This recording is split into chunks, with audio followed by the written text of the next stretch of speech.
ব্রাজিলের এবারের বিশ্বকাপের রাউন্ড অফ 32 ম্যাচ কার বিপক্ষে খেলবে ব্রাজিল। আর ইতোমধ্যেই নকআউট পর্বের সমীকরণ পরিষ্কার হতে শুরু করেছে। 5বারের বিশ্ব চ্যাম্পিয়ন ব্রাজিল তাদের গ্রুপে দুর্দান্ত পারফরমেন্স করে রাউন্ড অফ 32 নিশ্চিত করেছে। এখন প্রশ্ন হলো ব্রাজিলের প্রথম নকআউট ম্যাচ কার বিরুদ্ধে। বর্তমান ব্র্যাকেট অনুযায়ী গ্রুপ সি এর চ্যাম্পিয়ন দল ব্রাজিল দল রাউন্ড অফ 32তে খেলবে এফ এর রানার্স আপ দলের সাথে। টুর্নামেন্টের সর্বশেষ হিসাব অনুযায়ী সেই দল হচ্ছে জাপান। ম্যাচটি অনুষ্ঠিত হবে যুক্তরাষ্ট্রের মিয়ামিতে। এবার আসুন দেখি দুই দলের শক্তি কেমন। ব্রাজিল এবারের বিশ্বকাপে শুরু থেকেই দুর্দান্ত ছন্দে রয়েছে। গ্রুপ পর্বে তারা মরক্কো, হাইতি ও স্কটল্যান্ডের বিপক্ষে খেলেছে।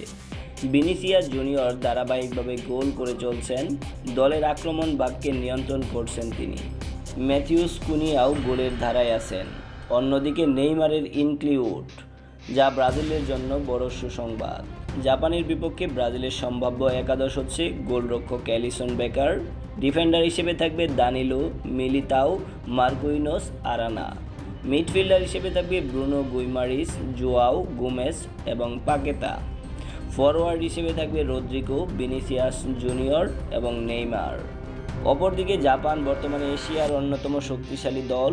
দ্রুতগতির আক্রমণ, সংগঠিত ডিফেন্স এবং শৃঙ্খলাবদ্ধ ফুটবল তাদের বড় শক্তি। গ্রুপ এফে তারা শক্ত প্রতিদ্বন্দ্বীদের বিরুদ্ধে লড়াই করে নকআউট নিশ্চিত করেছে। ম্যাচের মূল লড়াই হবে ভিনিসিয়াস বনাম জাপানের রাইট ব্যাক, নেইমারের অভিজ্ঞতা বনাম জাপানের সংগঠিত মিডফিল্ড এবং ব্রাজিলের আক্রমণ বনাম জাপানের দ্রুত কাউন্টার অ্যাটাক।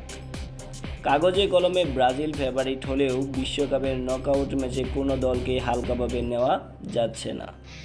জাপান অতীতেও জার্মানি এবং স্পেনের মতো বড় দলকে হারিয়ে চমক দিয়েছিল। তবে ফুটবল বিশ্লেষকদের মতে ব্রাজিলের জয়ের সম্ভাবনা অনেক বেশি যদি ভিনিসিয়াস, রদ্রিগো এবং নেইমার নিজেদের সেরা খেলা খেলতে পারেন। তাহলে ব্রাজিল কোয়ার্টার ফাইনালের পথে বড় এক ধাপ এগিয়ে যাবে। তবে জাপান যদি দ্রুতগতির কাউন্টার অ্যাটাক কাজে লাগাতে পারে তাহলে ম্যাচটি কঠিন হয়ে উঠতে পারে। জাপান এবং ব্রাজিলের মধ্যকার সর্বশেষ দেখা হয়েছে 7বার, যেখানে 6বারই জিতেছে ব্রাজিল এবং সর্বশেষ কিছুদিন আগে 2025 সালে 3-2 গোলের ব্যবধানে জয় পেয়েছিল জাপান। আপনার মতে ব্রাজিল কি সহজেই জাপানকে হারিয়ে রাউন্ড অফ 60তে যেতে পারবে, নাকি জাপান দেখাবে নতুন কোনো চমক? কমেন্টে শেয়ার করতে পারেন আপনার মতামত।